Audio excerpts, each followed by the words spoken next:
আজ ব্যঞ্জন সন্ধির একটি গুরুত্বপূর্ণ সূত্র আলোচনা করব। আর সেই সূত্র থেকে আমি দেখাবো কিভাবে সহজে আর নির্ভুল সন্ধি করা যায়, অবশ্য করে ব্যঞ্জন সন্ধি। তার আগে আমি একটি প্রশ্ন করে নিই এবং প্রশ্ন উত্তরও করব। প্রশ্নটা হলো, ত কখন দ হয়? ঘুরিয়ে আমি প্রশ্ন করতে পারি, দয়ের স্থানে কখন ত হয়? সন্ধি আর কি বলে বিচ্ছেদ দুটো ক্ষেত্রেই কার্যকরী হবে। তো সেই প্রশ্নটা আমি বলেছি ত কখন দ হয়, কিন্তু সূত্রের ক্ষেত্রে আমি কি লিখে রেখেছি? সূত্রের ক্ষেত্রে লিখেছি পূর্বপদের শেষ বর্ণ যদি ত হয়, পরপদের প্রথম বর্ণ যদি স্বরবর্ণ হয়, অর্থটা যদি ম্যাচ করে, অবশ্য করে সেখানে তয়ের স্থানে দ হবে।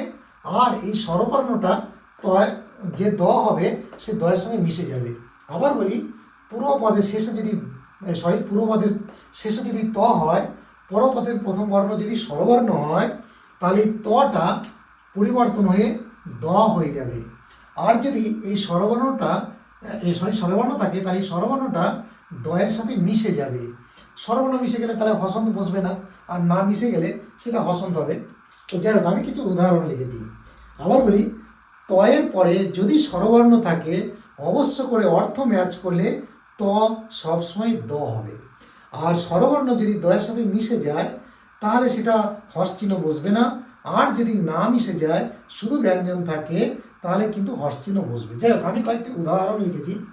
জগৎ যুক্ত ঈশ্বর, এখানে ত আছে, পূর্বপদের শেষ বর্ণ, পরপদের প্রথমে স্বরবর্ণ আছে, দীর্ঘই আছে। তাহলে আমি এই দুটোকে যোগ করতে পারি, লিখতেই পারি জগৎ। এই তয়ের পরিবর্তে শুধু দ হবে, কিন্তু যেহেতু এটা দীর্ঘই আছে, দীর্ঘই যুক্ত হয়ে যাবে, জগদীশ্বর। সেমভাবে শরৎ যুক্ত ইন্দু, এখানে স্বরটা আমি বসিয়ে নিতে পারি, শরৎ। আচ্ছা, এই তয়ের জায়গায় শুধুমাত্র দ হবে, আর এটা যদি রস্বই আছে, যুক্ত করে দিলাম, ইন্দু করে দিলাম। সেমভাবে শরৎ যুক্ত ইন্দ্র, আমাকে সেমভাবে স্বর লিখতে হবে, তয়ের জায়গায় দ লিখতে হবে, রস্বই জায়গায় রস্বই, শরৎ ইন্দ্র করে দিলাম।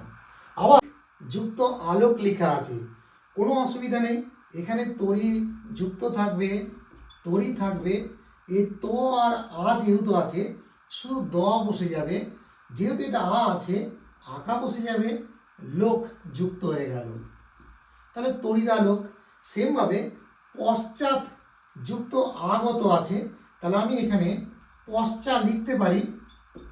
আর এই খণ্ডের তর পরে যেহেতু ত আছে, আ আছে, এটা আমি দ করতে পারি।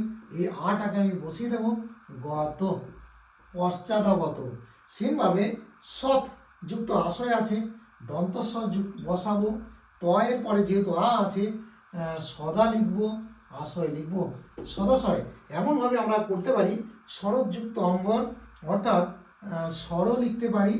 আর তয়ের পরে যেহেতু অ আছে, শরৎ অঙ্গর, শরদম্বর। যাই হোক, এমনই যত উদাহরণ আছে। যদি তয়ের পরে স্বরবর্ণ থাকে, দুটোরই অর্থ, পূর্বপদ পরপদের যদি অর্থ ম্যাচ করে, সেক্ষেত্রে অবশ্য করে তয়ের স্থানে দ হবে।